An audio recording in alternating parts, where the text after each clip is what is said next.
బులెటిన్లో breaking news చూస్తున్నాం. Chandragiri DSP Sarath Raj Kumar పై EC బదిలీ వేటు వేసింది. వీఆర్కు చంద్రగిరి డీఎస్పీ శరత్ రాజ్ కుమార్ పంపించారు. కూచివారిపల్లె రామిరెడ్డిపల్లెలో చోటు చేసుకున్న ఘర్షణలకు చంద్రగిరి పోలీసుల వైఫల్యమే కారణమని అధికారులు నిర్ధారించారు.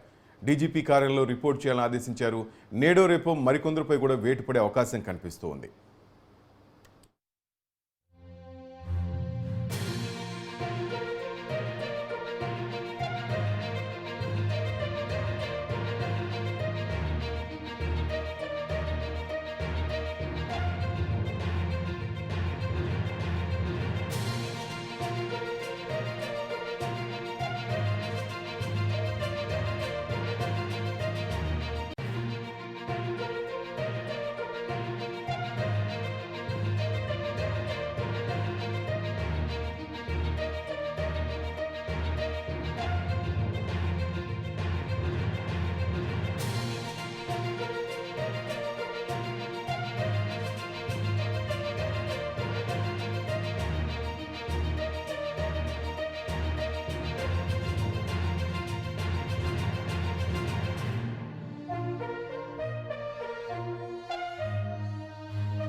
చంద్రగిరి డీఎస్పీ శరత్ రాజ్ కుమార్ పై ఈసీ బదిలీ వేటు వేసింది. వీఆర్కు చంద్రగిరి డీఎస్పీని పంపించారు. కూచివారిపల్లె రామిరెడ్డిపల్లెలో చోటు చేసుకున్న ఘర్షణలకు ఆయనే కారణమంటూ చంద్రగిరి పోలీసుల వైఫల్య కారణమంటూ అధికారులు నిర్ధారించారు.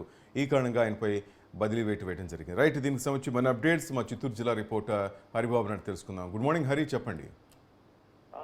శ్రీనివాస, చంద్రగిరి డిఎస్పీగా పనిచేస్తున్నటువంటి శరత్ రాజ్ కుమార్ సంబంధించి ఎన్నికల తర్వాత ఏదైతే అల్లర్లు చోటు చేసుకున్నా ఈ అల్లర్లకు సంబంధించి కూడా ఆయన కొంత నిర్లక్ష్యంగా వ్యవహరించాడని చిట్టి నివేదిక ఇచ్చిన నేపథ్యంలోనే ఆయన మీద బదిలీ వేటు పడిందని చెప్తారు. ఈ నేపథ్యంలోనే ఒకవైపు అధికారుల బదిలీలకు కొనసాగుతున్న పరిస్థితుల్లోనే ఏదైతే ఈ జిల్లా అధికారులు కట్టుదిట్టంగా ఎన్నికల కౌంటింగ్ కి ఏర్పాటు చేసాం, అలాగే స్ట్రాంగ్ రూమ్ వద్ద కూడా మూడంచెల భద్రతా వ్యవస్థ తో పాటు సీసీ కెమెరాలను ఏర్పాటు చేశారని చెప్పి స్పష్టంగా చెబుతున్న నేపథ్యంలోనే శరత్ రాజ్ కుమార్ నిన్నటి రోజున స్ట్రాంగ్ రూమ్ వద్దకు వెళ్ళిన క్రమంలోనే అతని మిత్రుడు కూడా అతనితో కలిసి అక్కడికి రావడం, ఆ స్ట్రాంగ్ రూమ్స్ ఉన్న ప్రాంతానికి వెళ్ళడం, అలాగే కౌంటింగ్ కేంద్రాలను పరిశీలించడం, ఇవన్నీ కొంత వివాదాస్పదంగా మరి దీన్నన్నింటినీ పరిగణలోకి తీసుకున్నటువంటి జిల్లా ఎస్పీ తక్షణం అతనిపై డీజీపీకి నివేదిక అందించడం జరిగింది. ఈ నివేదిక ఆధారంగా ఎన్నికల సంఘంతో పాటు డీజీపీ కూడా అతని మీద క్రమశిక్షణ చర్యలు చేపట్టాలని చెప్పి ఆదేశాలు జారీ చేశారు.